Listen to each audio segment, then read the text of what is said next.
kira Bapak sudah tahu bahwa ada 4 syarat yang harus dipenuhi oleh seorang kalau disebut profesional. Seperti halnya dokter, advokat, wartawan juga demikian, dia harus memenuhi 4 syarat. Polisi tidak termasuk, Pak, karena polisi begitu pensiun bukan polisi lagi ya. Wartawan sampai 80 sekian tahun selama dia menulis, ya dia wartawan meskipun tidak lagi bekerja di sebuah media. Kita mengambil contoh Pak Rosian Anwar almarhum yang sampai pun semenjelang masuk rumah sakit masih berhasil melakukan satu buku soulmate, judulnya tentang percintaan beliau dengan istrinya. 4 syarat tadi, yang pertama, pekerjaan itu sekaligus menjadi mendapatkan nafkah. Yang kedua, profesinya memiliki organisasi. Wartawan ya, organisasi wartawan. Lalu organisasinya memiliki kode etik jurnalistik. Secara universal, kode etik ini disebut sebagai konsep operasional moral wartawan. Jadi secara hukum bisa lolos, tetapi moralnya yang bisa membuat dia harus mengakui secara jujur bahwa dia bersalah. Mencuri dokumen,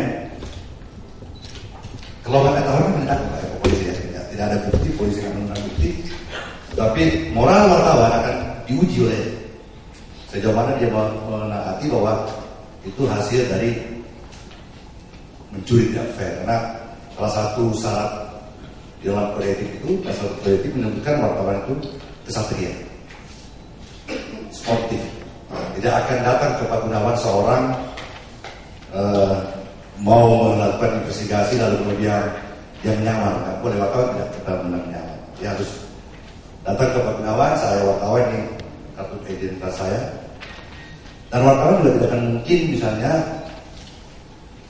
menaruh tape recorder lalu kemudian menjebak sumber berita, kecuali dia memperjanjikan bahwa liputan itu liputan investigasi.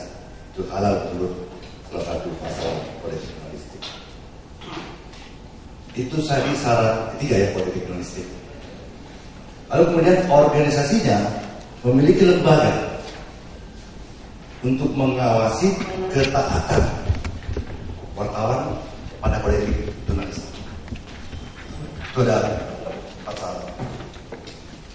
Pak Gunawan bisa ngomong, loh, banyak wartawan yang bisa tiba-tiba mengaku sebagai wartawan.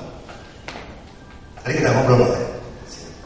Jadi gini, Pak, setelah reformasi ada liberalisasi bidang pers yang daripada pemerintahan Pak Habibie, lalu kemudian dilanjutkan oleh Menteri Penerangan Pak Yunus Nusia. Liberalisasi di bidang pers itu memang kayak seperti air bah yang hasil tanggul yang bobol, semua nyangkut Pak. Yang belatung juga ikut, jadi reformis dan sebagainya, yang belatung juga ikut. Sampai terjadi beberapa tahun itu kita bisa menyaksikan ada ribuan siup, ada puluhan ribu orang mengaku wartawan, karena salah satunya memang yang selamat pada waktu reformasi itu ya wartawan, polisi bawa pelur, tentara bawa pelur, ya pemerintah birokrat bawa pelur dan sebagainya. Ini panjang. Kemudian Undang-Undang Pers lahir pada tahun 1999 nomor 40. Memang kalau dibaca sepintas, siapapun bisa menjadi wartawan, siapapun bisa menerbitkan media pers, apalagi dengan perkembangan teknologi Anda bisa membayar 125.000 beli domain di internet, Anda buat logonya ya Anda wartawan juga. Ibaratnya gini Pak, kira-kira itu yang masih sumir, kita lagi berdiskusi di sini, tiba-tiba ada orang yang berteriak di luar pintu ini mengatakan ada kebakaran. Maka untuk bisa menjadi sebuah berita, kita harus ke tempat di mana orang ini menyebut ada kebakaran, bukan dengan mendengarnya tadi. Tahu-tahu Firdaus bikin berita misalnya di Twitter bahwa ada kebakaran, dari mana Firdaus? Tadi ada yang ngomong, itu belum berita. Itu yang kita alami sekarang. Iwan Pilihan termasuk wartawan senior, ya. Dia punya prestasi kemarin termasuk berhasil mewawancarai sumber yang sangat sulit menjadi buruan semua wartawan itu Nazarudin dengan teknologi Skype. Tapi saya tadi berani mengatakan bahwa dia ternyata lebih mendahulukan kecepatan dibanding ketepatan.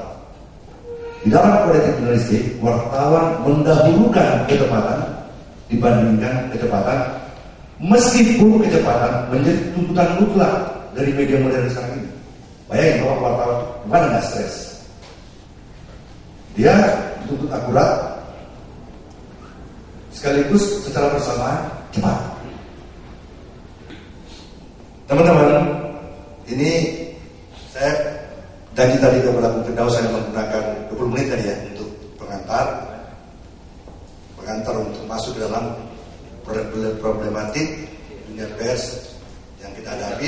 Tentu saja melalui dialog dari Bapak, melalui saran-saran dari Bapak, melalui usulan dari Bapak, atau bahkan kasus-kasus yang Bapak alami, itu mungkin akan menambah pelajaran berharga buat kami, menambah masukan-masukan kami untuk memperbaiki diri. Saya kira pers sedang belajar. Sesungguhnya bangsa ini juga sedang belajar. Saya sudahi sampai di sini dulu. Saya kira tadi Pak Firdaus saya dikontrak untuk berperan seperti Karni Ilyas di ILC. Tapi Pak Karni kan sudah latihannya bertahun-tahun itu. Dia buat berdiri. Yang dibayar mahal. Ini tidak. Ada yang mau tanya? Oke, silakan. Bapak dari Humas Lampung, Humas Polda Lampung. Ya. Humas Polda Lampung, AKBP Sulistianingsih, yang mana pada kesempatan malam hari ini sangat menarik penyampaian dari Pak Ilham, yang mana kami merasakan sendiri. Terbanglah ke tulang bawang contohnya ke Mesuji, itu tidak semudah itu Pak. Jadi kami memerlukan waktu 4 jam kalau mau menuju ke tulang bawang. Seperti kami mempercayai kasus Mesuji. Ya. Bagaimana Pak seandainya selain tidak harus datang ke TKP, apa saja bekal saya yang harus untuk membantu wartawan selain informasi dari yang ada di TKP? Ya. Itu yang pertama. Yang kedua, seperti yang kami alami Pak, kami sudah menyampaikan kepada media, tetapi karena kami tidak ke TKP, kadang-kadang tidak pas gitu loh Pak. Jadi mohon petunjuk bagaimana yang terbaik saya memberikan walaupun saya tidak datang ke TKP. Itu saja. Kunci kedua, Ibu sendiri harus secara tanggap menguasai persoalan.